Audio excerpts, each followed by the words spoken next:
BA द्वितीय वर्ष में आप सभी का स्वागत है। आपके पाठ्यक्रम के अनुरूप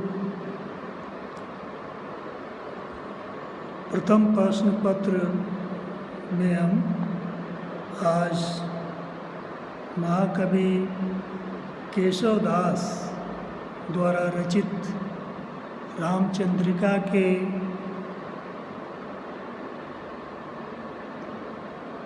अंश जो सीता हनुमान संवाद के नाम से पद रूप में संकलित है, उसकी व्याख्या करेंगे।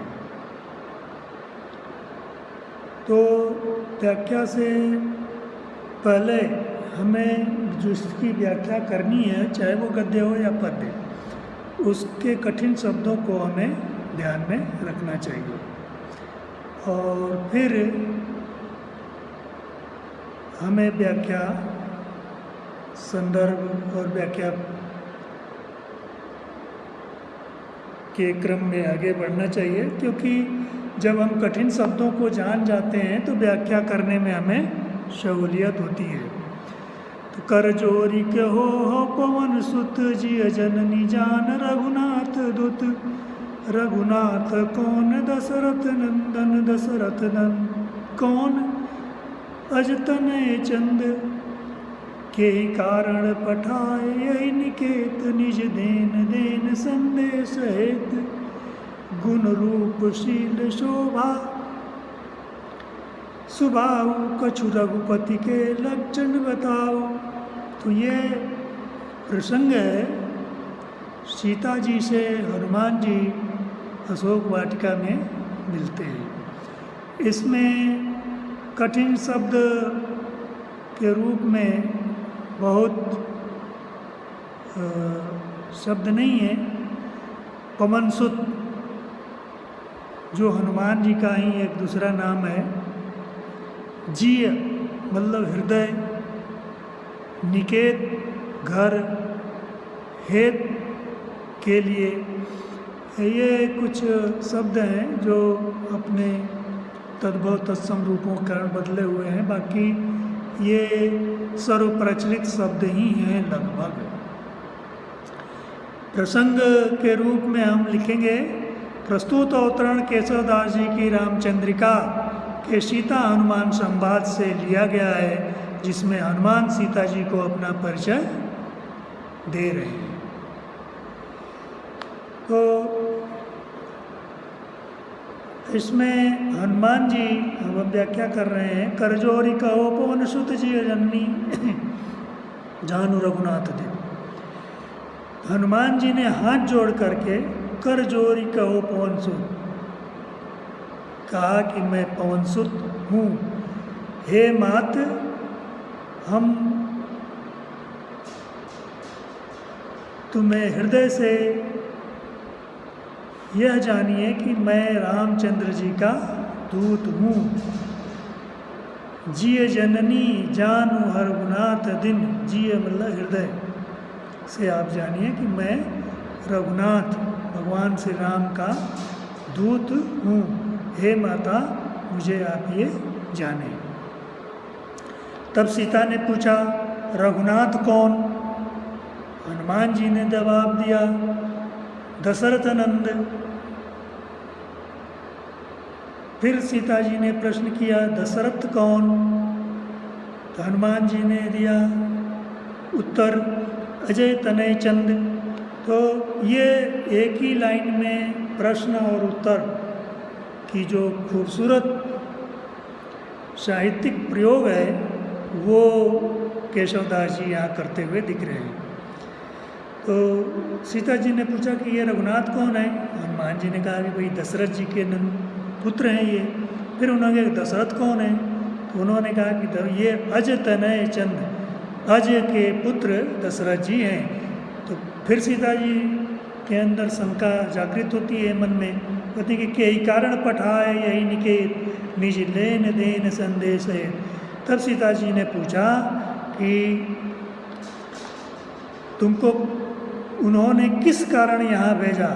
तो हनुमान जी ने उत्तर दिया, अपना संदेश भेजने के लिए और आपका संदेश आपके हाल चाल, आपकी स्थिति, आपके समाचार जानने के लिए।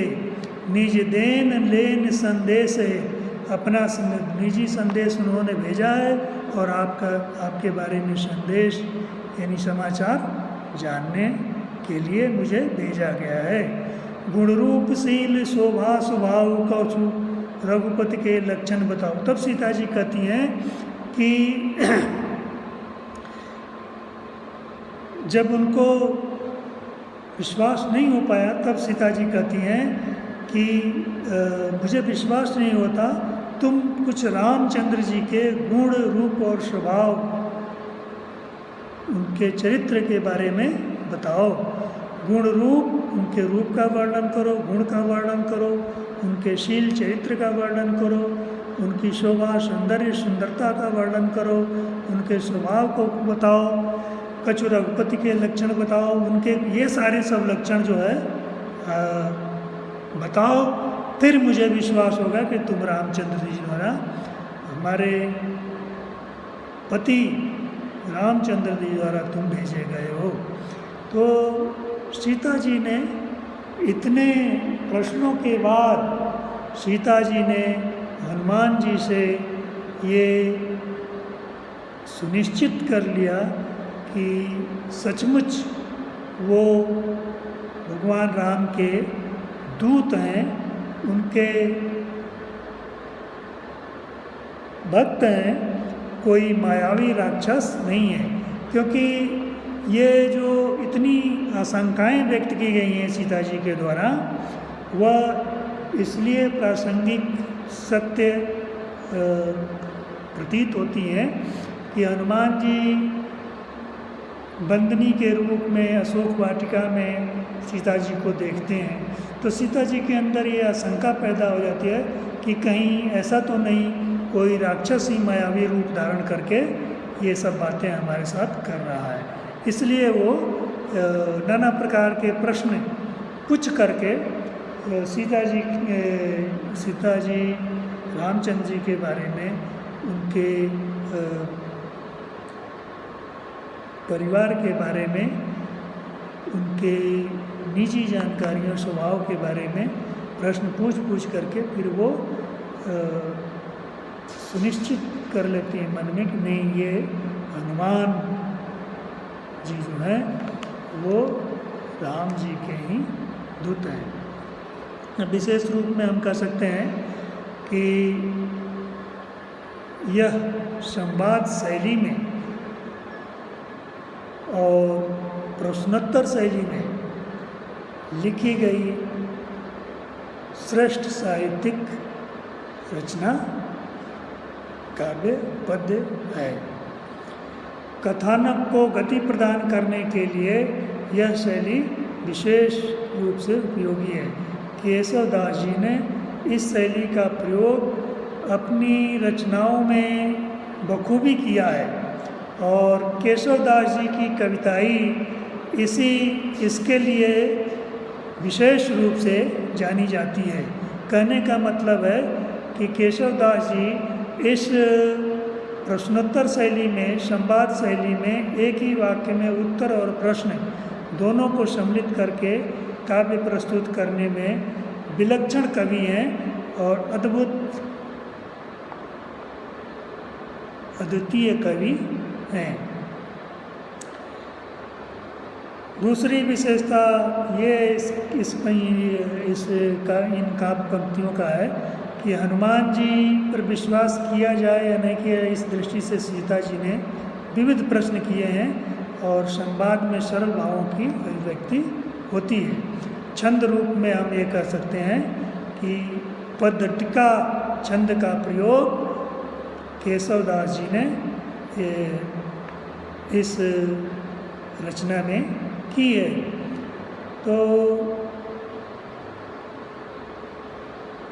ये निसंकोच कहा जा सकता है कि महाकवि केशवदास जी ने अपनी महत्वपूर्ण काव्य रचना रामचंद्रिका में जो ये सीता संवाद नामक पद संग्रह छंद संग्रहित है, उसमें संवाद और प्रश्नोत्तर शैली का उत्कृष्ट प्रयोग किया है। इसकी भाषा जो है वो ब्रज है, जैसा कि हम जानते हैं उस समय की भाषा ब्रज भाषा ही साहित्यिक भाषा थी। और ये काव्य रसिकों के लिए ये शैली बड़ी ध्यानाकर्षक और सुंदर शैली है, जिसमें कवि ने अशोक वाटिका में सीता जी के एकांत, उदास, दुखी जीवन के चित्र को प्रस्तुत किया है। जब हनुमान जी रामचंद्र जी के संदेश लेकर पहुंचते हैं तो उनके बीच के सुंदर संवाद का वर्णन किया है। Thank you.